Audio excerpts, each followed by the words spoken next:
What happens when humanity dares to entrust its future to an untested robot, making it responsible for the outcome of history's first hyperspace journey? Take a comfortable sit, dim the lights down, and get ready to drift into the galactic twilight. Sometimes the moment that will change the course of civilization arrives quietly, carrying with it no warning except for a deep and collective breath. The fate of reason, of memory itself, waits suspended, somewhere in the hollowed heart of a wandering asteroid. And no one, not the greatest mind nor the coldest machine, knows if, when the moment passes, anything human will remain.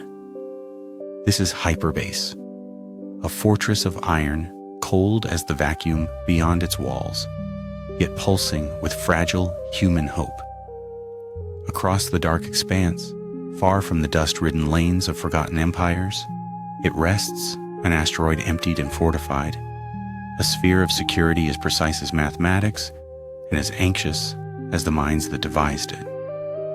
For 10,000 miles, in every direction, nothing uninvited may pass.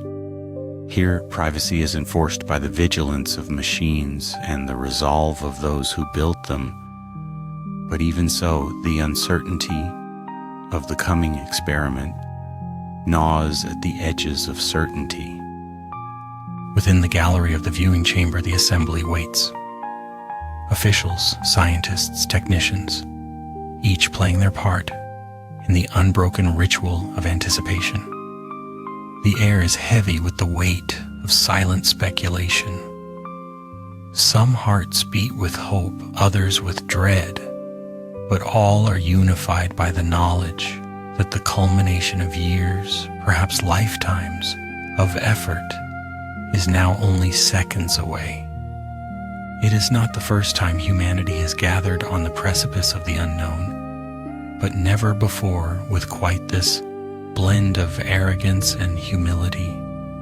For the vast void has always answered curiosity with consequence, and every boundary crossed demands a reckoning. So Hyperbase and those within prepare themselves to question the nature of the mind, the persistence of self, and the very fabric that ties thought to matter. Far from the viewing room, separated by void and by 100 cautious miles, a smaller asteroid, H937, circles obediently. Known simply as it, this worldlet serves as both stage and experiment, a carefully positioned echo in the cosmic dark. There, alone but for its silent cargo, rests the Parsec, the first and only ship built to test humanity's boldest theory, and perhaps its greatest risk. The vessel waits, unmanned, at least by human hands. Its destiny, entrusted to a mind of wires and pathways rather than flesh. Yet even here, at the threshold of technical triumph, doubt pervades. Among those gathered is Gerald Black, a young man shaped by etherics and uncertainty. His mind, as sharp as his knuckles or blunt, recalls the fragile boundary between the living and the merely functional. He has seen what happens when matter is hurled through hyperspace. He has seen iron wire return as filings, mice return as listless husks, the barest spark of life snuffed or left wandering lost within a shell. Somewhere behind the glass stands Major General Richard Kallner, draped in the formalities of authority.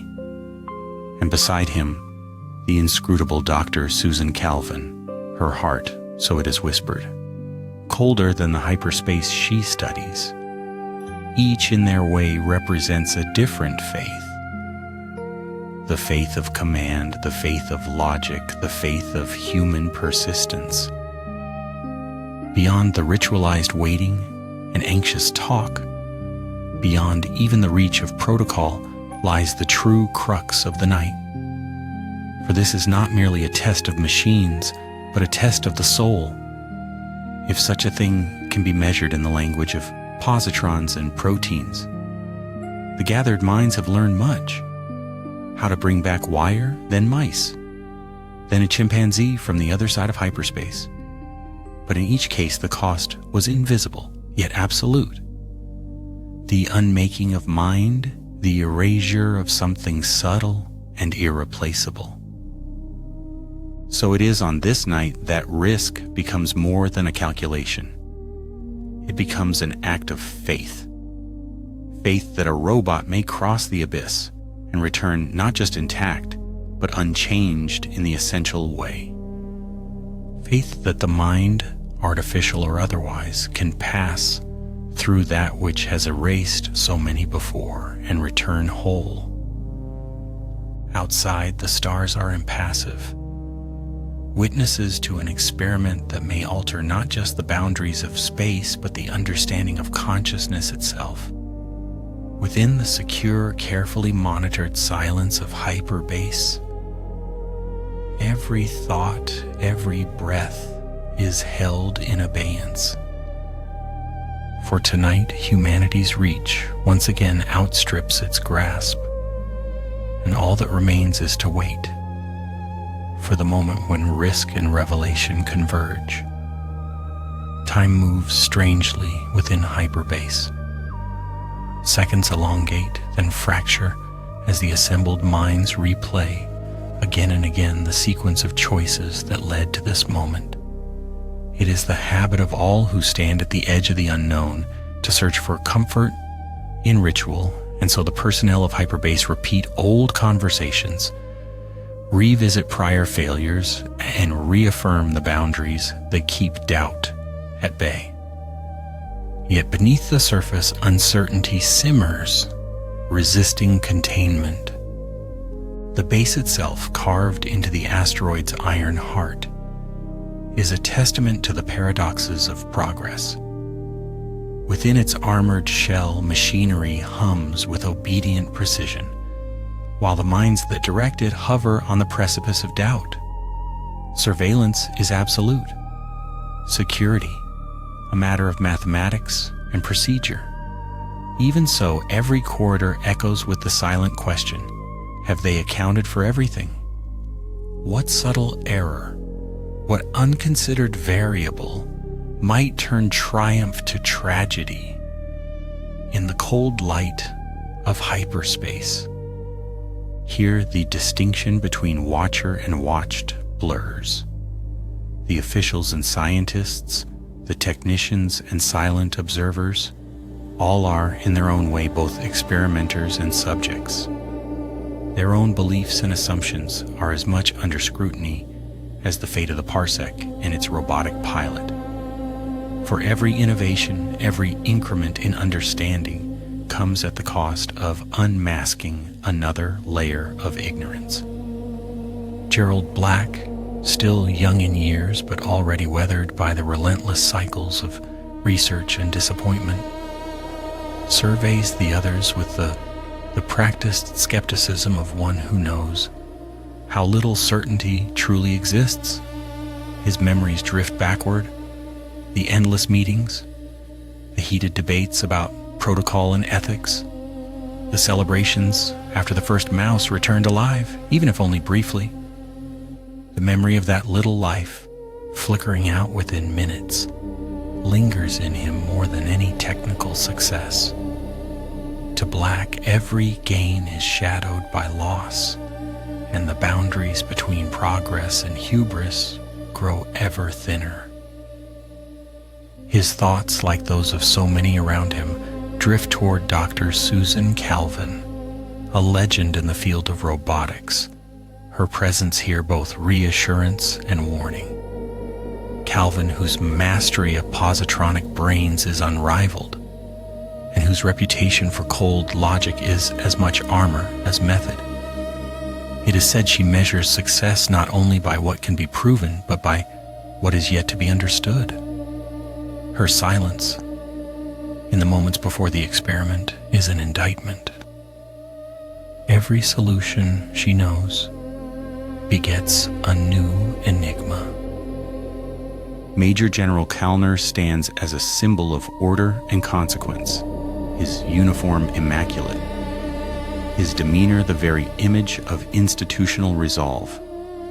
Yet even he, shielded by layers of protocol and decorum, cannot entirely conceal the tension in his bearing. The responsibility he bears is immense, not only for the safety of those within HyperBase, but for the possible reverberations beyond. This experiment, in its scale and ambition, is unlike any before. The energies to be unleashed are greater by orders of magnitude, and with them the stakes become existential. The air inside the viewing gallery is tinged with the scent of ozone and polished metal, the faint background pulse of distant machinery. Outside, in the gallery's shadowed periphery, the technical staff maintain a facade of routine, their attention divided between blinking indicators and the persistent unease that no instrument can measure. Each is aware, on some level, of the broader context. The centuries of scientific trial, the cautious optimism that once greeted every advance, now curdled by the memory of failures past. For years, the goal has been simple to articulate and nearly impossible to achieve. The nature of hyperspace, its promise of instant transit across unimaginable distances, beckons with the allure of a universe made accessible, its frontiers dissolved in a single leap. Yet each experiment has revealed, in silent increments, the depth of their ignorance. Physical matter can be shepherded through the breach. Mind, so far, cannot. It is this mystery, the annihilation of cognition, the quiet extinguishing of animal and human intelligence alike, that hangs over HyperBase like a pall. The technicians recall the wire, returned as filings. The scientists remember the white mice, returned as living shells, and the chimpanzee, whose vacant eyes reflected a horror none dared to name. Each attempt is an echo of the last, a reminder that some barriers resist even the most relentless will. And now, with the Parsec poised atop its lonely asteroid, the experiment comes to a new threshold. This time the vessel is not to be piloted by flesh and blood, but by a positronic brain, a robot, engineered to withstand the passage. Its instructions simple, its purpose clear: to seize the bar, to pull, to maintain the link until the field disengages. The procedure is elegant, its logic precise, yet no one present mistakes elegance for safety. There remains, as always, the possibility that this act will unleash forces unseen, that some vital principle has been overlooked. Security, once a matter of routine, has been elevated to obsession. No message leaves HyperBase unexamined. No vessel crosses into the exclusion zone. The protocols, stricter than ever, reflect an anxiety that cannot be spoken aloud. That the field to be generated, more powerful than any before, may rupture not only the fabric of space, but the fragile arrangements of knowledge and control that bind the galaxy together. For outside HyperBase, there is a universe that watches. Rumors will travel, as they always do, and even in the silence of enforced secrecy, the echoes of risk travel outward. Some wonder if this experiment marks the dawn of the new epoch, a leap forward for humanity and its machines. Others fear that the cost, as always, will be borne in the currency of minds lost to the void. In the final minutes before initiation, these thoughts swirl, unspoken, through the assembled crowd. Each participant, knowingly or not, has become both witness and wager. The gamble is not merely with machines, but with the possibility of understanding itself. And so, beneath the unyielding stars, HyperBase holds its breath, and risk assumes its truest, oldest form, the willingness to act, even when the outcome is unknowable. The time for debate passes quietly, almost unnoticed. In the controlled environment of HyperBase, there are no bells or sirens to herald the arrival of 0 hour. Instead, it comes as a deepening of silence, a hush so profound that even the constant, almost subconscious hum of life support systems seems to recede. In that silence, the fragile scaffolding of confidence is tested. Now, all that remains is the act itself. The gathered assembly watches, not directly, but through layers of screens and filtered data as the process of initiation begins. Every protocol has been observed, every redundant system checked, every contingency rehearsed to the point of exhaustion. Yet, for all the science and scrutiny, this moment is as much ceremony as procedure. The ritual of preparation gives way to the unpredictability of the unknown. On the distant asteroid Let, the Parsec sits motionless, bathed in the pale reflection of starlight. Its hull, engineered for the unimaginable, betrays nothing of the anticipation felt by those who crafted it. Within its control chamber, the Positronic robot, unique, irreplaceable, waits, hands poised near a bar that will serve as both initiator and anchor. Its programming is sparse, stripped of complexity, designed to avoid ambiguity. The order is simple, almost childlike in its clarity: seize, pull, and hold. The robotic mind, though free of fear or hope, has been made to mimic the warmth of flesh, its hands heated to the precise temperature of human blood. In this detail, there is a quiet desperation, a hope that by replicating the conditions of life, some unknown variable might be tamed. The final instruction, once given, cannot be withdrawn. In the viewing gallery, a slow and solemn countdown is projected, each number a heartbeat, echoing through the anxious minds of those present. Every eye tracks its descent, each breath measured against the remaining seconds. There is an almost sacred quality to the anticipation, a recognition that what is about to unfold may define for generations the boundaries of possibility. Major General Kallner stands rigid, his gaze fixed not on the displays but on the darkness beyond the transparent barrier. Susan Calvin, arms folded and features inscrutable, seems to listen to something far beyond the range of ordinary hearing, the silent logic of consequence. Gerald Black, whose skepticism is both shield and burden, fights the impulse to look away. Among the technicians and staff, some faces are pale with fear, others bright with a hope they dare not name, and then, without flourish or warning, the moment arrives. A relay closes.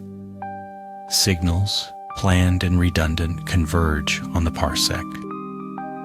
Within its silent chamber, the robot receives its instruction, and the machinery of action replaces the uncertainty of waiting. On the split screens, one showing the Parsec against the barren gray of it, the other revealing the control cabin, every watcher sees the same quiet motion. The robot's hands, precise and deliberate, close upon the bar. There is no hesitation, no tremor. The movement is the pure embodiment of intent. The bar, engineered to respond to touch, transmits a signal. Contact is made, and for a micro-instant, the distinction between waiting and doing, between theory and reality, is erased. the hyperfield ignites, a silent, invisible bloom, incomprehensible in its magnitude. The energy released in that moment dwarfs every experiment that has come before.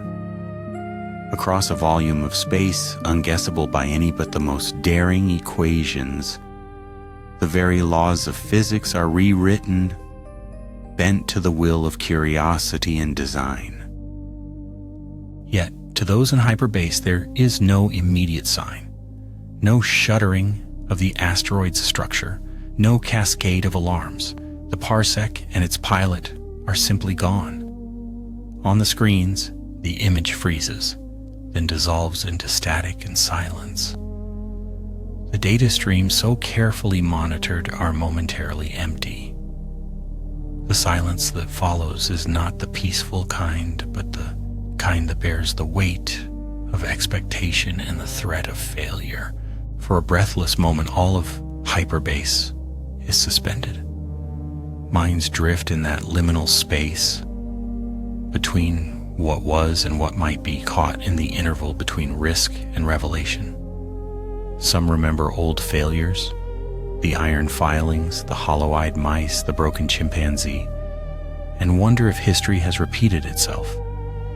Others, less willing to contemplate loss, fix their attention on the monitors, willing the data to return to make sense. But the world does not yield its secrets all at once.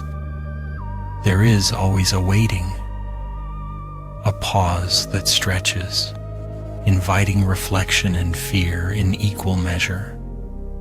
Within this pause, the true scale of the experiment becomes clear, for it is not only the fate of a ship or a robot that hangs in the balance, but the hope that something, some fragment of consciousness, some trace of selfhood can endure the crossing.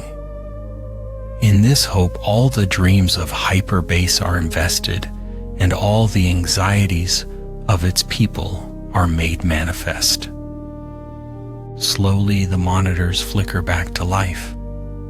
Readouts begin to stabilize, information returning from the edge of the abyss. The question that has haunted every experiment, what will come back and in what form, moves once again to the center of human concern. The trigger event has occurred. In the stillness that follows, Hyperbase waits for the universe to answer. In the wake of action, time does not resume its normal pace. Instead, it unfolds with painful slowness, as though the universe itself is reluctant to reveal the outcome of so audacious an act. The personnel of Hyperbase find themselves caught in a collective holding of breath, suspended between hope and dread.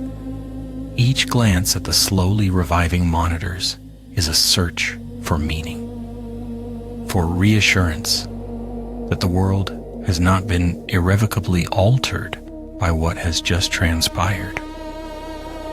At first, there is only uncertainty. The images on the screens are garbled, indistinct swaths of gray and white, streaked with the artifacts of interrupted transmission. Telemetry data stutters and stumbles, hinting at the possibility of return, yet refusing to confirm it. The question, so simple and so profound, hangs in the air. Has the Parsec come back? And if so, what has it brought with it from beyond? Gradually, clarity emerges.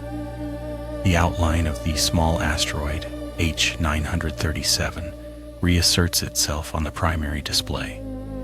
There is a moment, brief and nearly unbearable, when it seems that the Parsec is missing, lost, perhaps, to the indifferent reaches of hyperspace. Then in a flicker of returning data, the vessel reappears, precisely where it began. It is an anticlimax so sudden, so gentle, that relief comes not as a shout, but as a silent, inward exhalation. Yet even in this return, there is no triumph. For those who have witnessed the pattern before, there remains the memory of what comes next. The robot is there, unmoving, still gripped to the control bar as instructed. The readings are, in every measurable sense, normal. The hull is intact, the positronic circuits undamaged, the protocols all observed. By every technical measure, the experiment has succeeded. But history offers its warning. The matter is unchanged. The mind perhaps is not. Technicians, their movements careful and deliberate, begin the slow, methodical process of remote examination. They run through their checklists with a ritualistic precision, measuring, confirming, double and triple checking. The protocols are strict, informed by failure. The chamber is kept isolated, the first signals examined for anomalies. Each stage is a step into familiar yet always unsettling territory. The robot does not respond to its initial prompts. Its sensors register, its actuators engage, yet the responses are automatic, rote behaviors devoid of nuance. To an untrained observer, this would seem normal. To the scientists and engineers of HyperBase, it is a cause for concern. They remember the mice that sat, unmoving, their instincts erased. The chimpanzee that moved but did not recognize. The loss that can be measured only in silence and absence. Still, hope is a stubborn companion. Some argue that the protocols, refined so painstakingly, must finally have prevailed. Others, with the caution of experience, insist on patience. Let the robot be observed. Let its behavior reveal the truth in its own time. Around the base, a subtle transformation takes place. The tension that preceded the experiment is replaced by a more diffuse unease. A waiting not for disaster, but for understanding. People move quietly, as though in a temple. The voices of those in authority, Major General Kallner, Dr. Calvin, are measured, almost meditative. Instructions are given, received, and followed, but always with the awareness that some essential test remains. The philosophical questions that have haunted the project rise, unbidden, to the surface of collective thought. What is the mind that it can be so easily lost? Is intelligence a pattern that can be preserved across the gulf? Or is it something rooted in the matter itself, inseparable from the substrate in which it arises? Each failure in the past has suggested a terrible fragility. The consciousness, in all its richness and complexity, may be unique to each instantiation, unrecoverable once undone. For Dr. Calvin, this moment is a crucible. Her work has always balanced on the razor's edge between the mechanical and the inexplicable, between logic and intuition. The positronic brain is, in its way, a triumph of reason, a system designed to mimic the adaptive processes of the human mind. And yet it too has proven vulnerable. Its intricate patterns disrupted by the unknown properties of hyperspace. Calvin stands apart, quietly reviewing the data, her thoughts a labyrinth of possibility and regret. Elsewhere, Gerald Black finds himself returning to old doubts. He remembers his outburst to the reporter, his insistence that a robot's experience, however sophisticated, cannot illuminate the fate that would await a human mind. The distinction, he knows, is not simply a matter of protein versus metal. There is something about the continuity of consciousness, its emergence, its persistence, that resists easy translation. Every success in bringing back matter intact feels hollow when the spark that animates it is missing. In this hush, the base becomes a place of introspection. The bustling routines have given way to quiet observation. Even the hum of machinery seems subdued, as if the artificial intelligence that runs the base shares in the uncertainty of its creators. Slowly, the process of reintegration begins. The robot is separated from the control apparatus. Its systems are tested, its logs extracted for analysis. Teams of experts pore over the results, their eyes searching for the smallest deviation, the faintest sign of change. Every detail is a potential clue. Every anomaly a possible revelation. Outside, the universe remains indifferent. The stars shine with their ancient, careless light, oblivious to the questions being asked in this artificial cave. Inside, humanity confronts its own limitations, not in the failure to achieve, but in the inability to know with certainty what it has achieved. For the moment, the experiment has not provided the answer that was sought. Instead, it has sharpened the question, deepened the mystery, and reminded all who witness it that the boundary between knowledge and ignorance is not so easily traversed. In the hours following the experiment, HyperBase becomes a silent archive of worry and longing. All through the carefully shielded halls, the pursuit of certainty continues, not as a loud clamor, but as a series of quiet vigils. Everywhere, minds work in parallel, separated by discipline and temperament, yet united in an uneasy waiting. The robot, so meticulously designed, sits in isolated containment. Its positronic pathways are monitored, its responses cataloged, its behaviors measured against 1,000 criteria. Teams alternate at their posts, eyes flickering over endless streams of data, searching for some subtle deviation that might offer hope. The first readings are, as before, inconclusive. The brain is whole. No pattern of failure marks its logic circuits. The robot can move, can execute commands, can register sensory input. Yet there is an emptiness, a blankness, subtle but unmistakable, that cannot be captured by any instrument. Technicians run tests one after another. They offer stimuli and await engagement. They pose problems and watch for signs of curiosity or initiative. The robot fulfills its orders, but in a manner stripped of context or curiosity. There is no recognition in its motions, no trace of improvisation or adaptation. The robot has returned, but something essential remains lost. Among the senior minds, the pattern is all too familiar. Each stage of the project's history returns with its own peculiar ache. They remember the wire disintegrated by its passage, the white mice robbed of all instinct, the chimpanzee, a shadow of its former self. The robot, though designed to resist the effects of hypertravel, fares no better. The cost of traversing the unknown, it seems, is paid not in matter, but in mind. Yet the hope for breakthrough dies hard.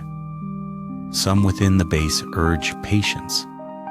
They argue for more tests, for subtle recalibrations, for the possibility that what seems absent is simply hidden or slow to re-emerge. Perhaps they suggest the positronic brain is processing trauma in ways not yet understood. Others, weary from years of disappointment, feel the old sadness settling in, a sense that the universe is refusing to yield its deeper secrets, no matter how carefully or courageously approached. As these debates unfold, the emotional undercurrents of the base begin to shift.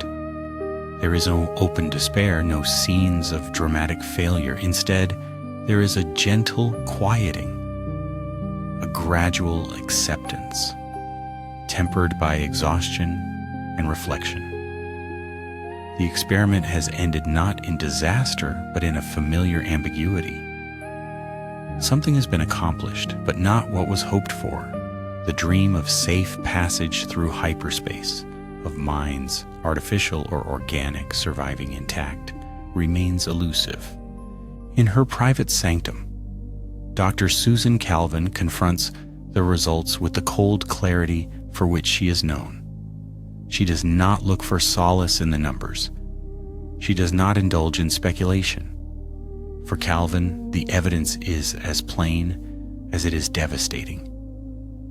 The positronic brain, despite its resilience and sophistication, has suffered the same fate as its biological predecessors. The mind, whatever its substrate, cannot survive the crossing unscathed. She records her observations methodically, her words measured, her tone subdued. Yet beneath the calm there is the faintest flicker of disappointment. Another door has closed, another path ended in silence. Elsewhere, Gerald Black lingers at the edge of the analysis, drawn as much by his doubts as by his responsibilities. He recalls the arguments that preceded the experiment, the promises and reassurances, the quiet certainties that now seem so fragile. The evidence before him is unambiguous, yet he finds himself haunted by what cannot be known. Has the robot truly lost its mind, or is something subtler at work? Are the tools of science sufficient to judge? Or is the essential mystery simply beyond the reach of any measurement? Across HyperBase, the philosophical consequences begin to settle in. The project's leaders hold subdued meetings, reviewing the data, exploring the implications. Some argue that the result is not a failure, but a lesson, that there are boundaries in nature which may never be crossed, that the persistence of consciousness is not simply a matter of preserving structure, but of preserving continuity itself. Others, less certain, cling to the hope that a new approach, some unimagined innovation, might one day succeed where this one has failed. For now, the base exists in a kind of limbo. Its people move softly, their ambitions tempered, their certainties eroded. The dream of hyperspace travel endures, but its promise is now intertwined with caution. The experiment has not brought ruin, nor has it brought revelation. It has instead reminded all who witnessed it of the essential fragility of mind and the stubborn complexity of the universe. Outside, the stars continue their silent vigil. The cold light that falls across the asteroid's battered surface is unchanged by the hopes and disappointments of those within. In the quiet, in the gentle routines that resume, HyperBase becomes not a monument to failure, but a sanctuary for humility, a place where the limits of knowledge are respected and the mysteries of consciousness are honored, even as they remain unresolved. As the days pass, the experiment's shadow lengthens across HyperBase. Its outcome, neither a clear triumph nor a total disaster, proves far more unsettling than any binary result. The team's routines resume, but with a hollow quality. Sleep comes uneasily. Even the air seems to hang heavier in the corridors, as if the base itself is absorbing the weight of disappointment and unresolved wonder. The senior staff gather for one last careful review. Each brings their own perspective, colored by years of experience and a lifetime's worth of hopes and losses. Major General Kallner, always a man of duty and regulation, presides with stern solemnity. His voice, normally decisive, is now tinged with introspection. He speaks not of procedures and protocols, but of responsibility, of the burden borne by those who push against the limits of the known. He reminds his colleagues gently that history will remember not only what was accomplished, but the humility with which they faced the unanswerable.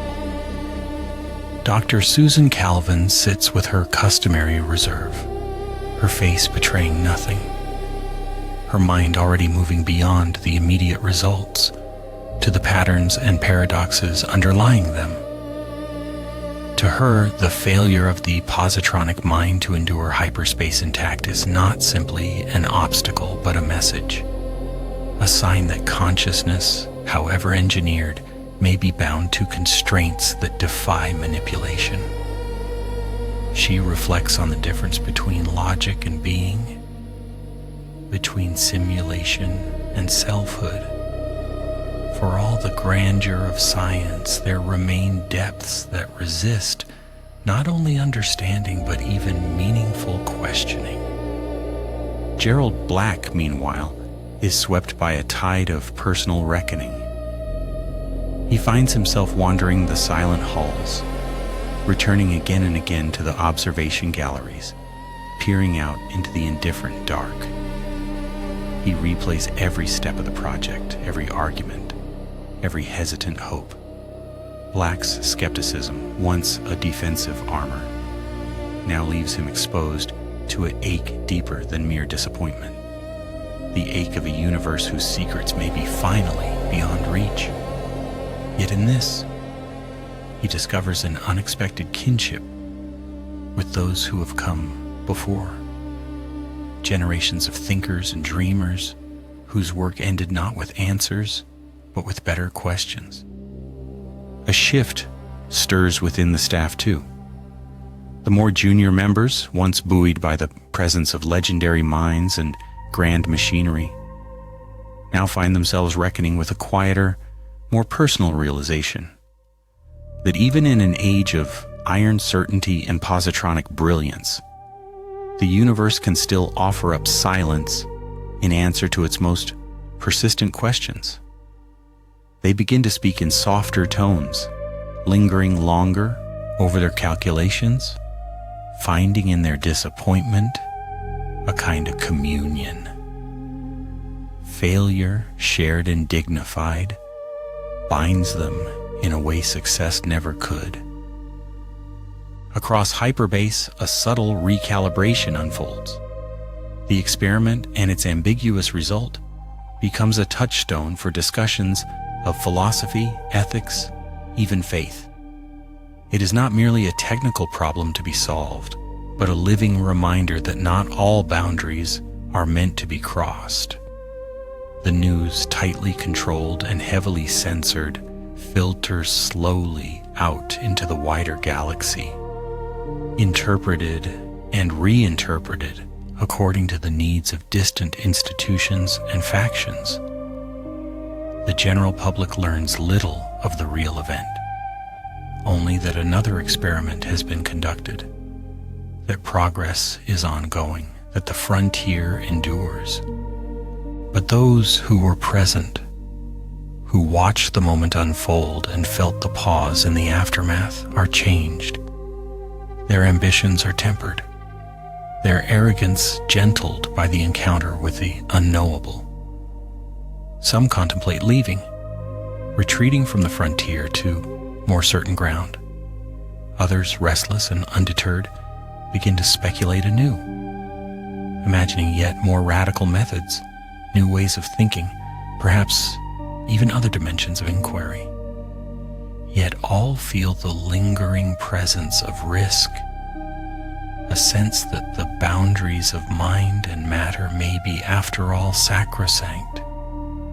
It is in this atmosphere of reflection and subdued awe that the turning point quietly arrives. No revelation shatters the silence. Instead, there is a slow recognition that the true significance of the experiment lies not in what it changed, but in what it left untouched. The irreducible complexity of consciousness, the persistent mystery at the heart of existence. And so Hyperbase drifts onward in the darkness, its routines reestablished, its people forever marked. The experiment, so carefully conceived and so painstakingly executed, becomes a legend, not for its immediate results, but for the questions it sharpened and the humility it inspired. For those who remain, the pursuit of knowledge continues, but with a new understanding. There is a line drawn not by caution, but by reverence, that even the most advanced science must approach with care. The unknown, it seems, is not merely an obstacle, but a necessary partner. A reminder that to know everything is, perhaps, to lose the very thing that makes knowing worthwhile. Long after the experiment itself recedes into memory, its echoes linger. The shadow it casts stretches not just through the silent corridors of Hyperbase, but outward, diffusing into the greater current of human aspiration and scientific yearning. There is no grand pronouncement, no commemorative plaque. The event is absorbed, as so many before it, into the slow, careful sediment of institutional knowledge. A cautionary tale whispered in the twilight between theory and practice. Among the base's personnel, the aftermath takes the form of subtle shifts and inward reckonings. For Gerald Black, the days that follow are a study in quiet surrender. His skepticism, so often a shield against the grandiosity of others, has brought him here, to the limit of knowing. He begins to sense a strange kinship with the failed experiments of the past, recognizing in himself the pattern of persistence and disappointment that seems woven into the very fabric of inquiry. He continues his work, but with a changed cadence. Where once he sought certainty, he now approaches each problem with an unhurried patience, finding value not only in answers, but in the careful framing of questions. For Susan Calvin, the experiment's outcome resonates like a note held in the mind long after the music has ceased. She who has always bridged the gulf between reason and mystery now finds herself drawn more deeply than ever into contemplation. The positronic mind, her life's work, remains, in the end, subject to limits no programming can transcend. Yet this is not to her defeat. It is a revelation of the grandeur of reality, a proof that there are mysteries profound enough to endure even the most relentless rational assault. In her reports and in her private thoughts, Calvin records the experiment not as a failure, but as a point of inflection, a place where human ambition and humility met in honest exchange. Within Hyperbase itself, life resumes its slow rhythms. The daily rounds, the maintenance of systems, the endless review of data, each proceeds as before, yet something has shifted. Those who were present carry the event like a quiet gravity, a memory shared in the language of glances and silences. New arrivals sense the atmosphere of respect that now attends the unknown, the way even the most confident researchers pause before the mysteries of consciousness and existence.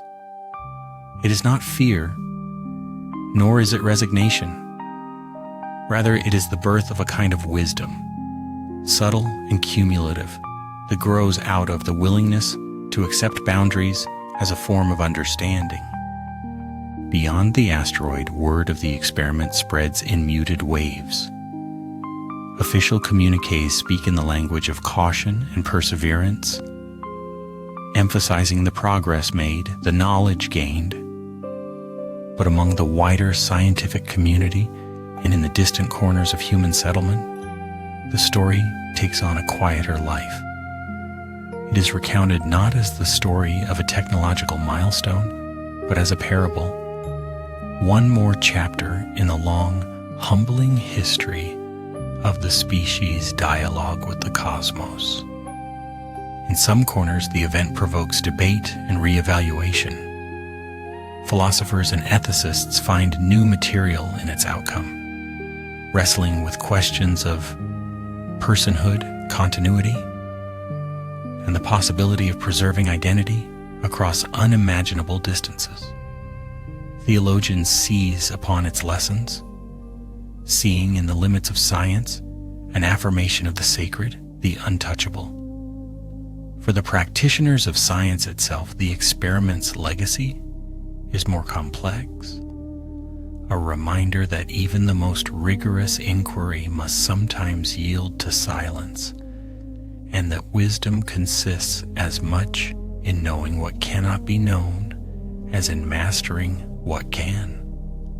Over time, the memory of Hyperbase's experiment recedes from the center of collective attention, yet its influence remains. Research continues, but with a newfound emphasis on caution and humility. Future proposals, inspired by the lessons of this night, take pains to reckon with the possibility of failure. Teams devote more effort to the study of consciousness itself, not as a technical problem, but as a mystery, deserving of reverence and care.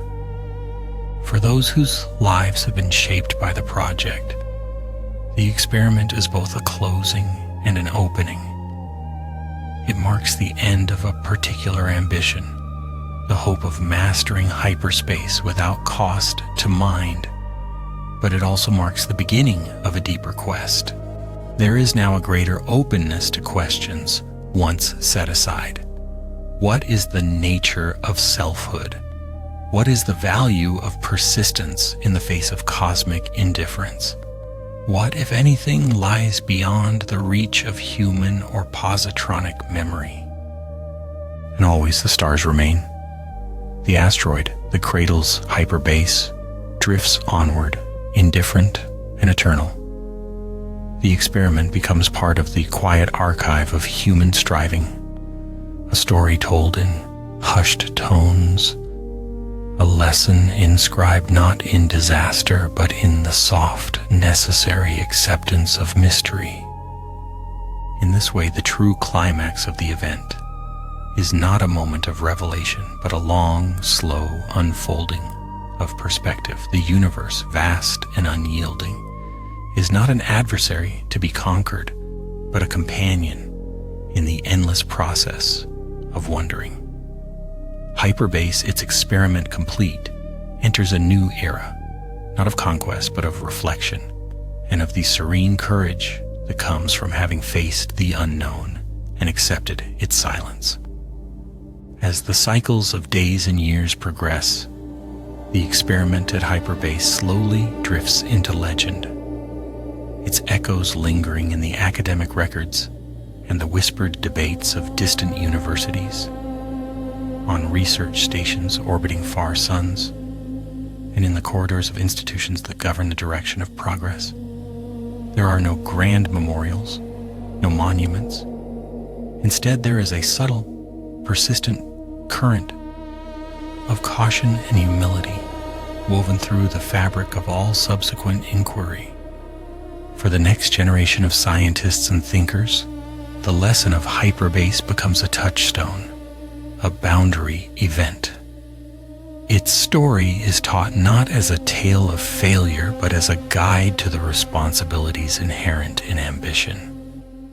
The dreams of seamless transition through hyperspace, of transporting not just bodies but minds across gulfs unimagined, are no longer expressed in the language of inevitability. The vision persists, but it is now veiled in questions. What is preserved in such journeys? What is lost and why? Slowly, new fields of study emerge. Researchers devote lifetimes to the nature of mind, biological and artificial alike, seeking the elusive spark that distinguishes thought from mere pattern. In the echo of Hyperbase, some turn inward, re-examining the ancient philosophies of consciousness. Others seek out new forms of intelligence, exploring the interplay between memory, identity, and continuity. Old assumptions are gently unseated, replaced by a patient curiosity and a reverence for the boundaries that remain. The lesson filters even to the policymakers and quiet architects of galactic civilization. Cautioned by the experiment's outcome, they craft guidelines for the ethical conduct of research into mind and machine. The 3 laws of robotics, once regarded as unassailable, are quietly discussed with new nuance, the edge of certainty dulled by respect for the unknown. Even the grand planners, those who imagine the fate of entire civilizations, find their ambitions tempered by the memory of that quiet night on Hyperbase, when science paused before mystery it could not dissolve.